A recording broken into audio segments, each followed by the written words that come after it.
You've come to the right place. If you're a course creator looking to build more impact, income, and freedom, LMScast is the #1 podcast for course creators just like you. I'm your guide, Chris Badgett. I'm the co-founder of the most powerful tool for building, selling, and protecting engaging online courses called LifterLMS. Enjoy the show. Hello and welcome back to another episode of LMScast. My name is Chris Badgett and I'm joined by a special guest, Joe Casabona. You can find Joe at casabona.org, where he's got a lot of stuff going on. He's an online educator. He's a course creator, a membership site builder, just like all of you listening. Joe's been on the show before, but I wanted to bring him back and catch up because he's had a lot going on in his online educator journey over the past year. Welcome back, Joe. Hey, Chris, thanks for having me back. I appreciate it. I'm trying to think of where to best start with you because you've got so much going on. I guess let's actually just start a little bit with your journey. In the past year or two, you've made the transition from freelancer or employee to like really stepping into the role of an online educator. And the way I like to position this question, I'm working on something. I use a framework called the 5 hats problem. And actually right before this call, this is going to be really geeky and like obsessive, but I'm actually working on a personality type matrix depending upon how developed people are across 5 categories. So like the Myers-Briggs is like 4 categories. Mm-hmm. This is a personality type indicator across 5 categories for course creators. And basically the hypothesis of all this is that in order for a course creator to be successful, they have to wear 5 hats and somehow pull that off or build a team around their weaknesses. But those 5 hats are to be an expert or online educator. That's number 1. Number 2 is to be an instructional designer or teacher. That's number 2. Number 3 is to be a community builder. So that's like building a list before the sale, building community after the sale. Number 4 is being a technologist. And number 5 is being an entrepreneur, which is building that whole business thing and doing the marketing and managing the team and all that stuff, which is almost an impossible task. The purpose of this podcast is to help people develop across those 5 categories. You've made some moves in the past year to really develop as an expert or online educator. What's that been like? Yeah. So, well, like you said, I left my full-time job in June. Basically, I was doing my online courses on the side. My daughter was born and I was working for an agency, and I realized like that is too much. So what am I going to give up? And I really wanted to pursue the online education aspect. I taught at the University of Scranton, in-person classes for 10 years. And it's something I love to do, and I wanted to keep doing it. And so the teaching stuff I felt I had down. And it was the establishing myself as an expert in whatever field I'm educating in, right? Because I kind of made my bones. I don't know if that's like a strictly New York term. Yeah, right. I established myself as an authority in web development, front end development, and I was switching lanes a little bit into the site builder aspect, into showing people how to build specific sites. And I thought, well, if people need this course, they'll buy this course. And that is the biggest lesson I've learned over the last year, is that no, they won't. They don't care about the vehicle that gets them to the destination. They care about getting to the destination. And so I think that's been the biggest lesson for me, is that I know I make good content. I've been told numerous times I'm a good teacher, but I need to get the messaging right to switch from take this if you want to learn something to I'm solving your problem for you.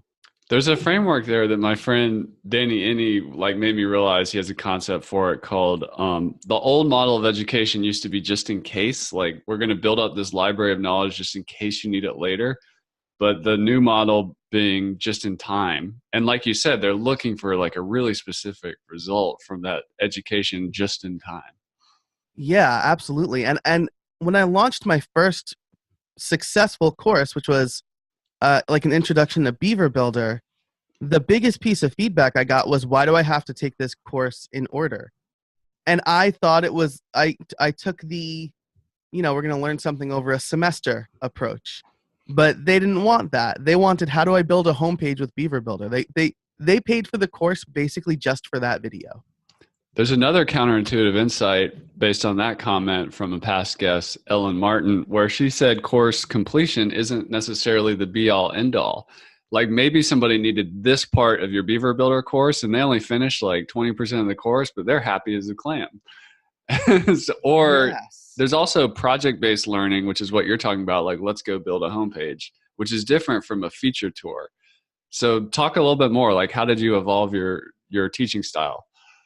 Yeah, so that was, I knew I wanted to do that from the outset. Like my first tagline or whatever was learn by doing. So I wanted somebody to come into my course, even if they had no experience.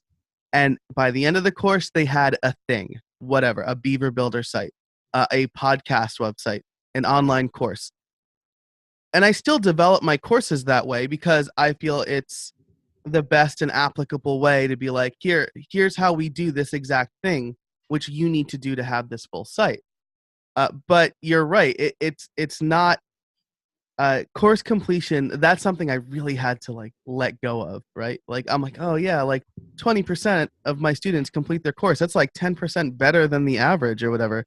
But it really doesn't matter, right? Because Are they like you happy? Are said, they starting freelance businesses? Are they building better websites for themselves? Like that's yeah, what matters, right? exactly. And going back to this lesson that I've learned, if I'm solving whatever problem they have, that's the metric of success. And so now I'm trying to, instead of poring over like how many students have actually completed the course, I reach out to them at various points in the course and I say, hey, how's it going?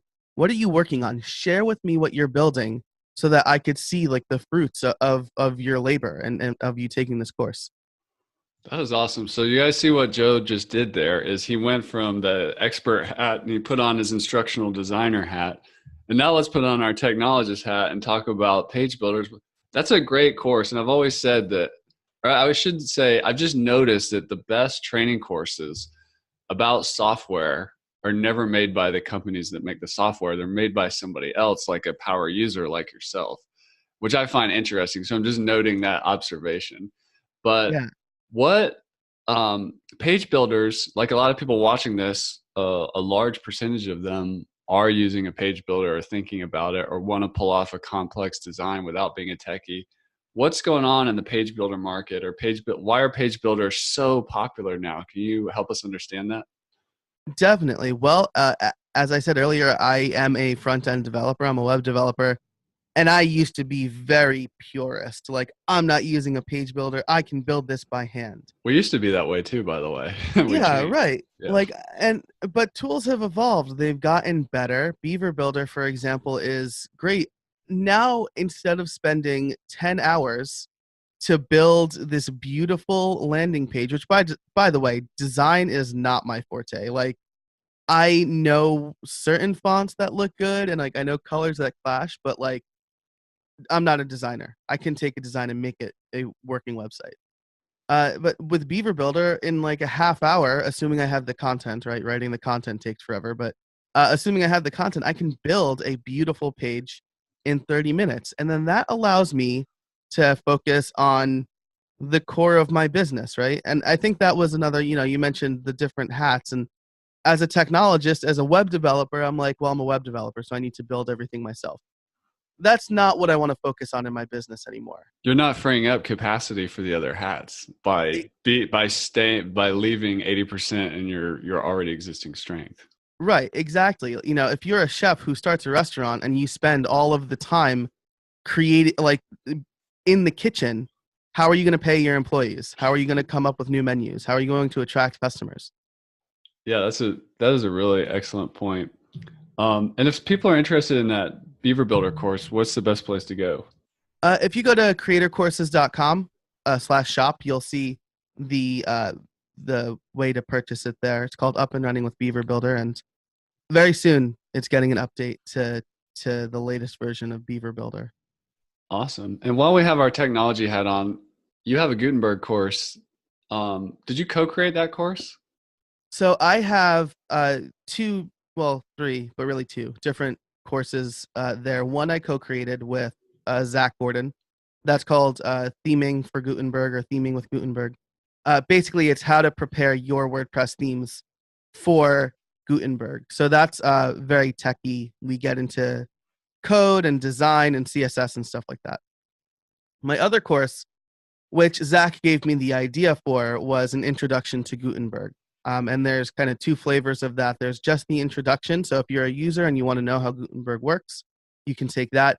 If you're a freelancer and you're like, how am I going to prepare all of my clients for Gutenberg? There's Gutenberg for freelancers, which includes the how to use it. And then there's a lot of extra content just for you, checklists and email scripts and stuff like that. That's awesome. And that's really needed. It's a big change. It's a big transition in the WordPress world. And, we need leadership and education to just, make the transition. So I'm really glad you've been working on that. What just general advice from your course or just kind of high level in general do you recommend people be aware of to get ready for Gutenberg or if they're worried about it, to not be so worried about it or just make the transition successfully?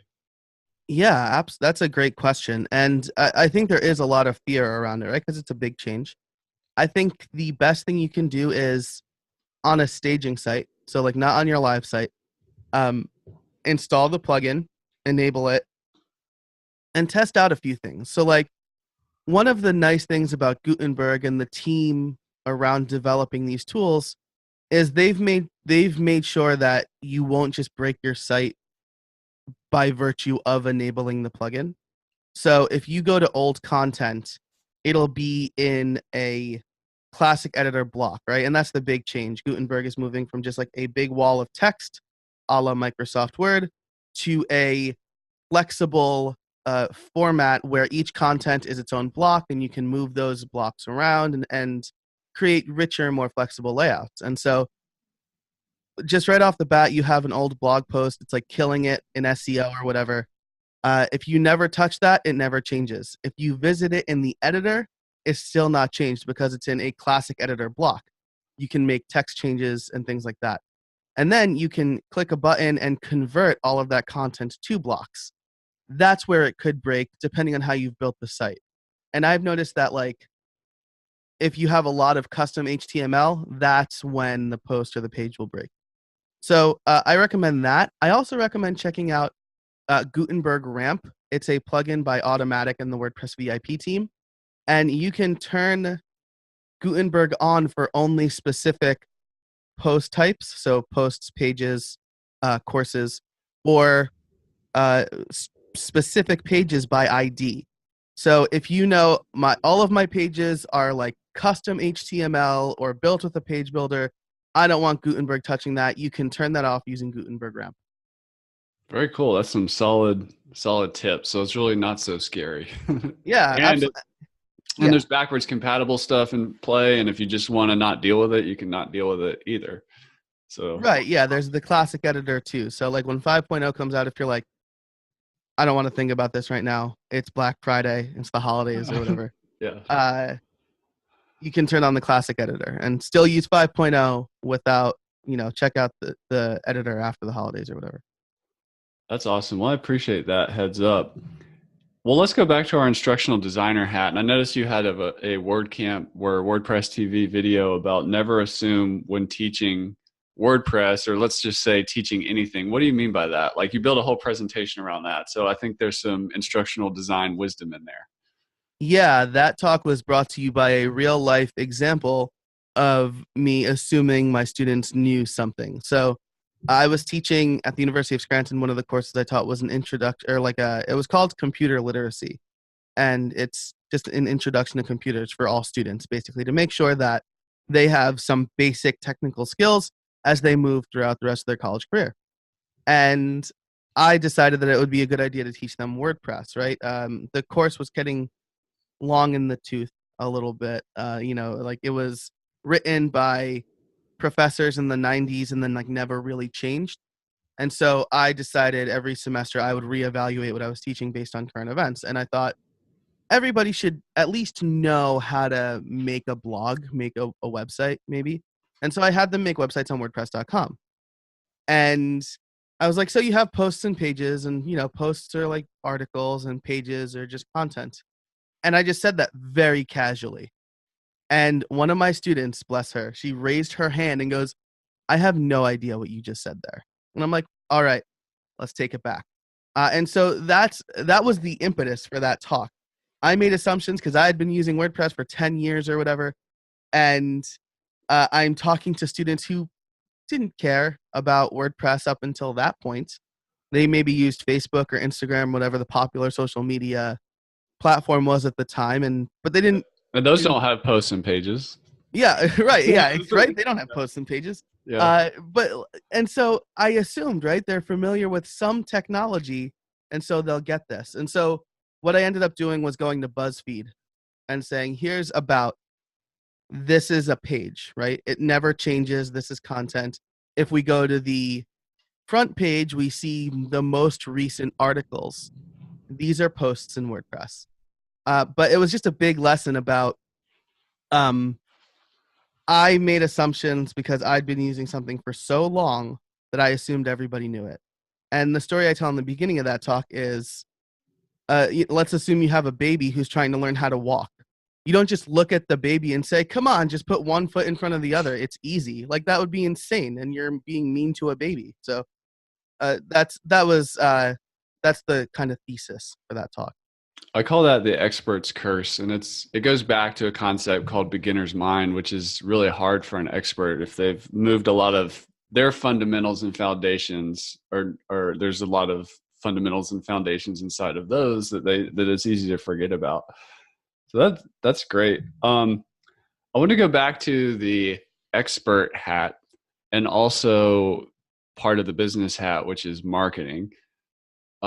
So course creators are really busy people, especially if they have a membership site and they're building new content or mini courses and doing all these other things besides just one course. So they're like, but yeah, it's good practice to do some content marketing, to have some free, not behind a login, Google indexable content. What I found personally, which you can probably relate to, is that podcasting for me is easier than writing a 2,000 word blog post. And, I can engage with other people, have cool conversations, and bring out good ideas. So I want to talk about podcasting as a strategy in the expert industry, but also as a, as a marketing tool. So I guess where to start on that is, you've grown. What are some tips on just growing adoption of your podcast, like listen numbers and downloads? Like, how have you done it? Yeah, that's a great question, because for a while I didn't have an answer, right? Like, people would reach out to me and just be like, how do you get so many downloads? And I'm like, I don't know. Like, well, I think that is okay. Like, well, yeah. I just talk about cool stuff, and it's for a certain type of person, and lo and behold, people like it. I mean, that is a strategy. Absolutely. But as I thought about it more, I have a couple of thoughts, right? And one is consistency. I publish an episode every Tuesday morning at 3 a.m. Eastern time, right? Which is like, why 3 a.m.? I randomly picked that time. Yeah. And I found it did better than other randomly picked times. Because, like, when I first started my podcast, I would like refresh I still do it sometimes. Refresh the downloads page and just see how many people are downloading it right now. And I would check it at certain times throughout the day, and I just found that like 3 a.m. Midnight Pacific, I guess, was, I don't know, a good time for a lot of people, right? Like, it was good for people overseas in later time zones, but it was like out early enough that people might be able to listen to it on their morning commute here in the United States. Yeah, that makes sense. Yeah, so that was, I'm just like, every Tuesday 3 a.m. publish the podcast. I just want to note that is really powerful. As a guy who also listens to podcasts a lot, which is one of the ways I keep my expert sharp and current, and I'm a lifelong learner myself. If you actually go to podcast search engines, they're not that good. And a lot of times, if you're looking around a certain topic, you'll find stuff that's like really old, or a podcast popped up and they did like 5, 10, 20, 30 episodes and then stopped. That's actually really common. What are you up to on How I Built It? As we record this today, my 100th episode came out. Awesome. Yeah, which is really exciting. And I mean, it's because I've had like great guests and great support, and people tell me they love the show. Like, I don't know if I'd be able to continue doing it if I didn't have the great support. So, Yeah. but Any other tips on like if somebody's wants to grow to just be aware of or think about? yeah, so like I said, consistency is really key. Understanding how people listen, like that's something I've learned uh, over the 2 or so years that I've been doing this, is that most people are going to listen in their car, on their commute, during their morning routine, right? They're probably not listening in the middle of the afternoon when they're doing like deep work, right? Because Busy. they're Yeah. not in deep work or they're not listening to your show. And I just want to Um, confirm that for me personally as a listener, when I get up in the morning, for me, I have a big routine with exercise, walking or running or whatever. And I go to my podcast and I load up the queue for what I'm going to listen to. And I know like certain podcasts I listen to, oh, it's Monday. I'm going to get this guy releases on Monday. This gal releases. We're here. So I kind of know it. I know when it's coming. yeah, that's exactly right. And I do the same thing. I go for a 2 mile walk every morning, and I know, depending on the day it is, I'm going to get my Apple fix, or Pat Flynn's going to teach me about, Yeah. smart passive income. And uh, but and watching my numbers, I've noticed the same things. Right, when I wake up, or the first time I check around 9 a.m., uh, I have a large amount of downloads, and then it slows throughout the day, and then right around 5 or 6 o'clock, I see another spike, because people are doing their commute home. So And I just want to add a note on there. If you're looking for a content marketing strategy, whether it's YouTube or Instagram or podcasting or whatever, one of the cool things about podcasting, and this is not an original idea for me, I think I heard this from Clay Collins, is that it's what's known as portable content, which is there's not much competition there. There's audiobooks, there's music, and there's podcasting. Whereas, so this is when people are moving, they're driving, they're exercising, they're doing the dishes. You can't like, it's not easy to like watch a website or watch videos while you do these things. So there's just a lot more elbow room in the portable content. So if you're like debating, like just think about that. And it's, just the relationship you get through audio and the earbuds and all that stuff. yeah, at Podcast Movement, this was kind of confirmed for me. Like, podcast listeners are really loyal listeners, right? Because you can't just stumble upon a podcast really and start listening to it. You have to dedicate time to listening to it, and you have to know what podcasts are, and you maybe have to have an app to listen to podcasts, right? That's maybe the curse of the podcast, and why it hasn't seen insane growth yet, because there's such a barrier.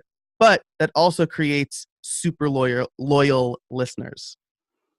Yeah, that is an excellent point. And I agree that podcasting is actually in the early days. Like I think it's going to show up in cars and maybe it already is. I don't know, but it's just going to get better and easier for publishers, which is a good and a bad thing.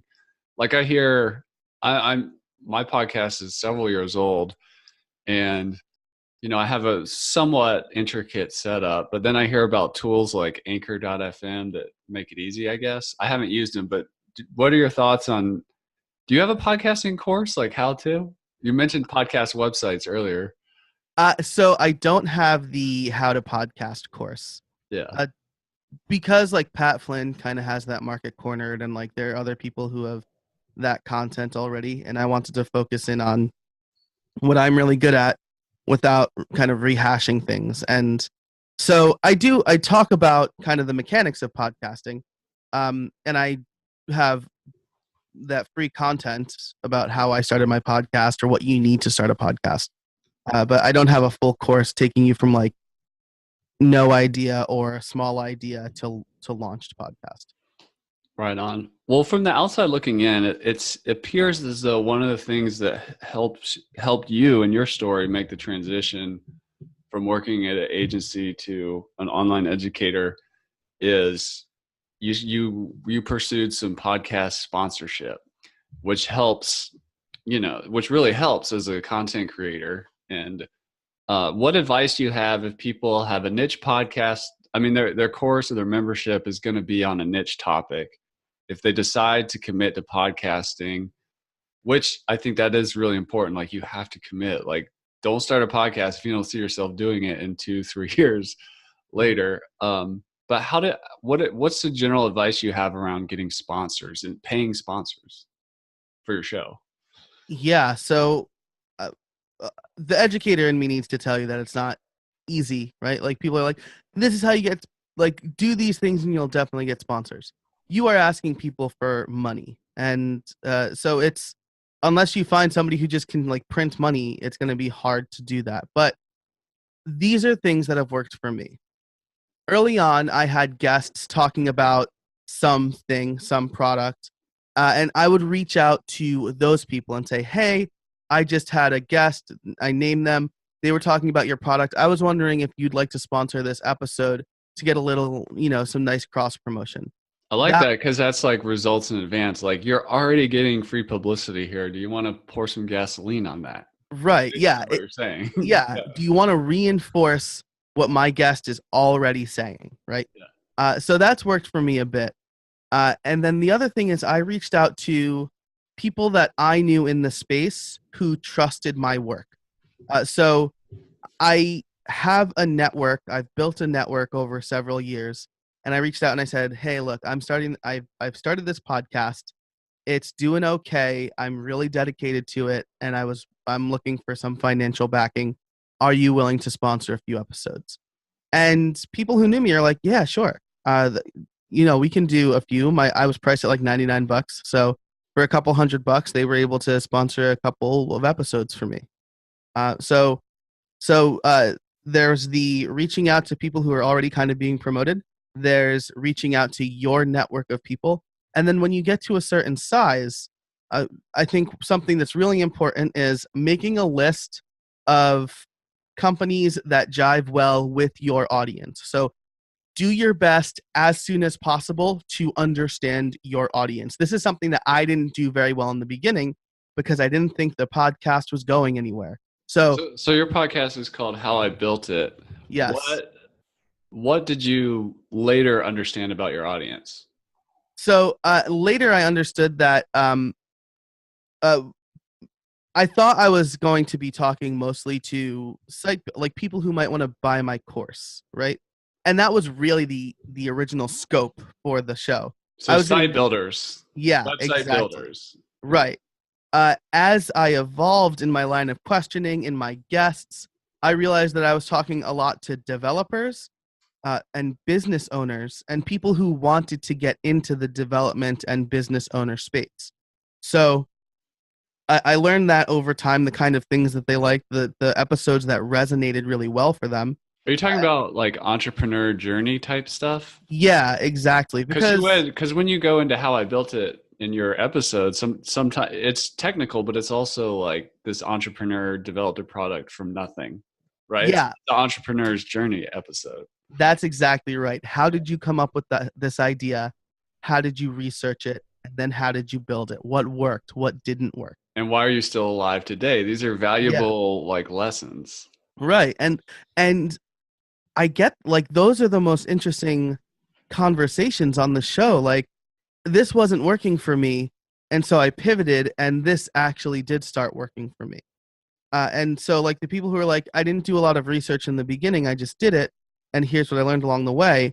And then the people who are like, I did a ton of research in the beginning, and here's how it helped me, and here's how it hurt me. Like, those are really fun conversations. Because every product is different, and I interview a lot of like just do it kind of people. Like, I just did it and saw what happened. But as far as sponsors go, once I understood the people who were interested in my subject matter, I made a list of companies that I thought these would be good people to reach out to. Then I created a pitch deck. So I have like a PowerPoint presentation. Exactly, yeah. That just talks about what the show is. I have stats on general podcast audience, which I think you can get from Nielsen. Yeah. So they'll just tell you, like, these are some commonalities among everybody who listens to podcasts. I have stats about who my listener is, how often the show gets downloaded, and downloaded, and then I sell on the cost per acquisition, right? So most big podcasts will talk about CPM, or cost per milli, which is cost per thousands of downloads. That only works if your show's getting downloaded tens or hundreds of thousands of times, right? Because then you're casting a wide net, and you're hoping 1 or 2% convert. So is that the big sponsors like Casper Mattress and Audible and stuff like that? Yeah, those Yeah. people that you hear on every podcast, right? Squarespace, like those are the ones who are casting a wide net and It's just going. new media. That's not TV. It's Yeah, not radio. It's podcast land. yeah, exactly, right? But for someone who's getting 5,000 downloads, 3,000 downloads an episode, I've been told that 5,000 downloads per episode in the first 30 days is is where you can kind of go beyond your network, and other people who might not know you personally will I seriously. appreciate that. So that's a good metric to know. So Yeah. if you're getting over 5,000, you're starting to, that's like a level. Right, Yeah. right. And I still drive home the cost per acquisition, right? So I say, hey, my podcast audience is loyal, and they listen to my recommendations. I'm an influencer. I don't just have reach on my podcast. I have reach through my blog. I have reach through my YouTube channel. And I will promote you in all of these places in hopes that maybe it's fewer people than what you would get from sponsoring Stuff You Should Know, but it's a higher percentage. It's a better return on the investment It's quality. for the listener. Yeah, exactly. Um, so I put together a pitch deck with all of that. I put together some packages, and then I have a slide about me, right? Because again, I'm trying to sell. I'm not just selling my podcast. I'm selling me. I'm a front end developer. I'm an educator. I could talk about your product. I can use your product and tell you why it's good, tell them why it's good. And I think that's been really helpful. I've been able to land a couple of sponsors that way, and I just started doing that over the summer. Again, after I learned about the pitch deck idea from Podcast Movement. Very cool. So are you actually getting on like a Zoom call and doing a pitch, or are you just having a podcast sponsor page that has the deck there so that they can basically self pitch? So yeah, so it's basically that, right? Okay. Because people who are marketing are probably getting lots of questions like that. Lots of people asking for money, especially if they already sponsor podcasts. Yeah. One thing I'll do is I'll listen to podcasts, and Backblaze was a good example of this. They sponsored my show for a couple of episodes, and I heard them sponsoring other podcast episodes, and I'm like, hey, I am like in the WordPress space, lots of developers, cloud backups are amazing, and they're like, yeah, we'll do a couple. And so, it's a lot of cold outreach at Yeah. first, and so yeah, I made a list. I start the things that I already use, because then I won't just send like my standard cold email. I'll say like, hey, I use your product and I love it, and I can tell my audience why I love it, and so it'll be a better pitch. And then the last thing I'll do is about a month after their episodes run, and this is important, right? Because of the 5,000 downloads within 30 days metric. I reach out and I say, hey, it's been a month since your campaign. I just wanted to follow up and let you know those episodes were downloaded this many times, and so uh, that's what we're looking at as far as conversion goes for you. If you have any advice for me, things that you think I should have done better or would like to reevaluate, let me know. If you want to continue and do a few more episodes, I'd be happy to give you, like a 10% discount across a couple of episodes. So just reach out to them and say like, hey, remember me? Like we spoke 2 months ago, and I'm just letting you know how those episodes did. Brilliant. And I just want to highlight, as an expert yourself and as a business person, as a marketing person, you're getting outside the building, you're going to conferences like Podcast Movement and learning. And then most importantly, you're taking massive action, which is really awesome. Well, because you're a technologist, I saved that hat for last, since that's where you're the strongest, in my opinion, look from the outside looking in. That's it. That is accurate. Yeah. So I'll let you know once I finish my course creator personality type matrix. I'll come up with a name for your type, but I don't know what it is yet. But I need to build like a quiz that people can take to kind of evaluate or whatever. But the one of the things I heard you say in a conversation we had recently was you tried Sean Hesketh's from WP 101, his method of doing screen share videos. I think anybody who's been in WordPress for a while, if you've come across Sean's WP 101 videos, they're awesome. They've always been awesome. He has a commitment to like redoing them constantly as WordPress evolves, but they're just super crisp, super quality. Sean was on this show and we interviewed him about his setup and everything. But basically, if I understand correctly, he kind of writes the audio script first and then comes back and does the the actual screen recording part of it all and edits it all together. If one thing's for sure about course creators, not everybody does it the same way. People develop the signature style. That didn't work for you. Can you tell us why it didn't, and then what you ended up doing as like a website builder educator where we're doing screen sharing type videos? Yeah, definitely. And I did this set of videos for Sean. So we did one, he looked at it and then gave me feedback. And the exact feedback he gave me was, you tried to do it like me, I hired you to do it like you.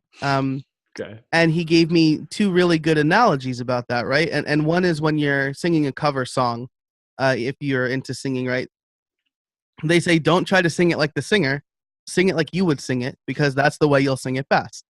And then he also talked about the story of David and Goliath, right? And how David tried to use like some other person's armor instead of the tools he was most comfortable with. So those stories really resonated with me.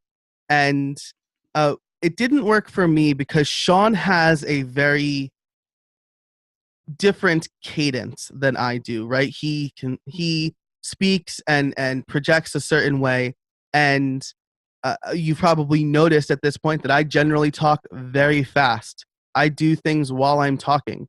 And that's the best way I educate. So instead of Sean will rehearse his videos and then come up with the script. That doesn't work for me. So what I'll do is I will narrate what I'm doing as I'm doing it. And that comes across much more natural to me, probably because that's how I'm used to teaching in the classroom, right? I'm not reading off of a script in the classroom. That would be super boring. So I'm doing something and I'm telling my students what I'm doing as I'm doing it. Did you edit? Did you end up editing? Totally. Oh, okay. Yeah. Especially. So what would you cut out? If something doesn't go as I expect it. So sometimes if I think I know what I'm working with, I won't do like a dry run first. And if I click something and like it doesn't work, I'm like, so I got to reset everything. I'll also, if I notice I'm saying a lot, I will reshoot that part. But for the most part, especially when I'm like, if I'm doing a programming course, I keep certain mess ups in, right? Like if I code and a bug, an error gets thrown, I'm not going to cut that out. I'm actually going to say, okay, so we got this error. Let's see why we got this error. And that was maybe another thing that contributed to my style, because coding rarely ever goes perfectly the first time. That's funny you say that. We did a short interview with Chris Coyer about making educational videos, and he said that was his number one tip. Like, don't take out the mistakes, because it's part of how people learn, or else they're going to feel weird when things don't go perfectly all the time. Yeah, that's exactly right. Like how it's going back to assuming while teaching, right? I taught a training at the University of Scranton with a coworker, and we had very different styles. He would basically say, oh, how do you add a post? You just go to post, add new post. It's so easy. And I'm like, they're here because it's not easy, right? And if things are going perfectly smoothly for us and not perfectly smoothly for them, they are going to think they are the problem. And so same thing with coding. If I like code this magnificent theme perfectly on the first try, and then someone hits an error because I don't know, they forgot a semicolon, something I still do from time to time, more than time to time. Um, they're gonna think that there's something wrong with them. Like I thought I did exactly what Joe did, and I'm getting errors. I'm frustrated. I'm not going to continue this. But if you keep the error in, they get to see that, well, A, you're not perfect, and B, now they get to see how you solve that problem. My business partner at LifterLMS, Thomas Levy, I remember a long time ago when we first met, he said that when we were started to interview other developers and stuff like that, his main thing was like they need to be good Googlers. And basically, like if you're not copying and pasting error messages into Google, like that's one of your most important tools in development. So it just being curious when things go wrong. I mean, it's just part of the process. Yeah, absolutely. I would get so mad in college when I got a test that told me to write code and it had to be like syntactically correct. I'm like, nobody writes code like this. Nobody ever wrote code like this. Why are you asking me, a novice, to do this right now? Write code on paper and assume it's right. That's such a great great point. Error messages is it's part of the learning process. Another tech issue before we go today from our pre-chat was, and I bring this up because I actually hear rumbles of this when I talk to course creators, where there's the big Mac PC debate, and some people like they want to do live streaming, but they want to use certain tools that are more like Macs or more like old Microsoft deals or whatever, and they're not sure Mac PC. My business partner Thomas, who I just mentioned, just recently got an Android phone, and I'm like, oh no, like what's going on here? But I'm Green like, chat bubbles, man. I'm a big video guy and podcaster and course creator. I got to edit videos and stuff. Can you tell us about what's going on with you and your tech stack, your hardware stack? Yeah, absolutely. So let me start with the stuff I like, which is my recording. Yeah. As I said, I narrate what I'm doing, right? So I used to have a one of those DOS keyboards that were like super clicky. Got rid of that. Because of audio noise Yeah, background. exactly. Like, Yeah. oh, you're gonna do this, clack, clack, clack. Like that's an annoying learning Yeah. experience.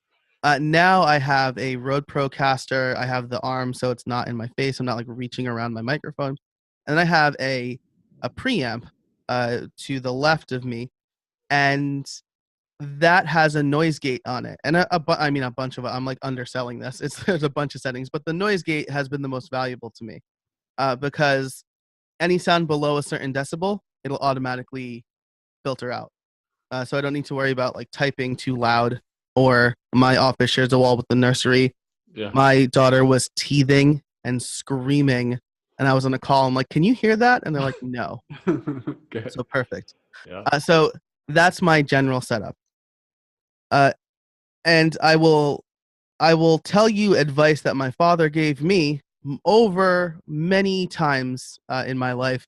He said, "Buy cheap, get cheap." And in February, I thought, I'm going to get a PC. It's half the price of an iMac Pro.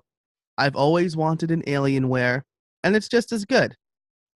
And I don't want to knock PC people here, right? Because people who have been using PCs their whole life, they know a bunch of things that I don't. I haven't used a PC since 2008 or 2007.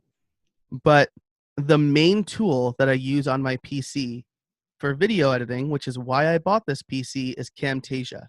And why is And Camtasia better than ScreenFlow? so there is no version of ScreenFlow for the PC.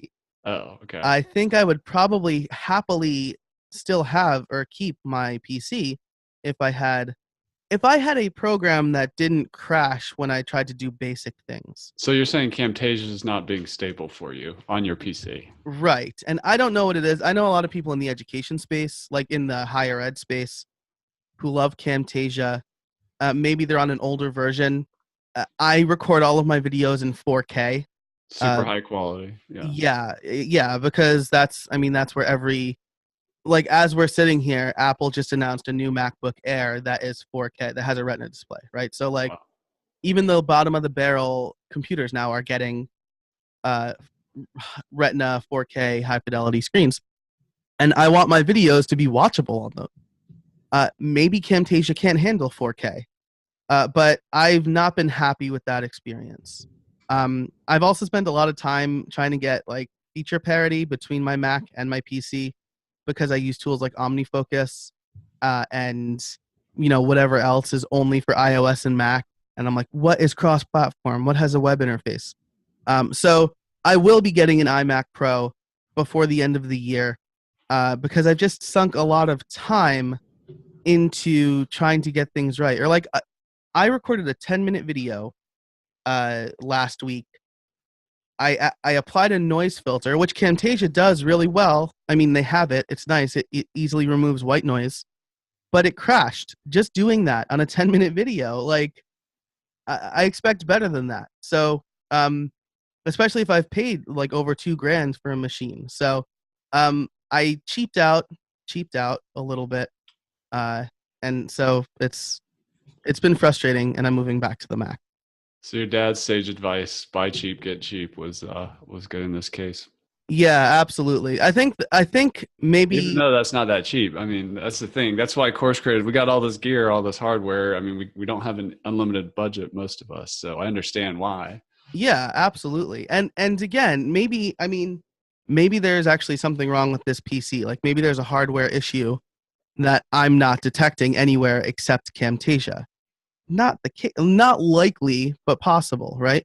But again, that's not really something I want to think about. I built computers for a small time in high school and college, and I did not like doing that. So I don't want to worry about that. A lot of people are like, you can't open the body of a Mac to do whatever. I don't care, but I don't want to open the body of a Mac.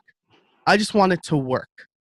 So that's my impassioned speech about my hardware stack. That is awesome. Well, Joe Casabona, thank you for coming back on the show, and thank you for sharing your course creator journey as we explored the 5 hats and your experience with all that. Joe's at casabona.org. Can you spell that for us and let us know anywhere else people can connect with you on the web? Yeah, so that is CASAB as in boy, ONA.org.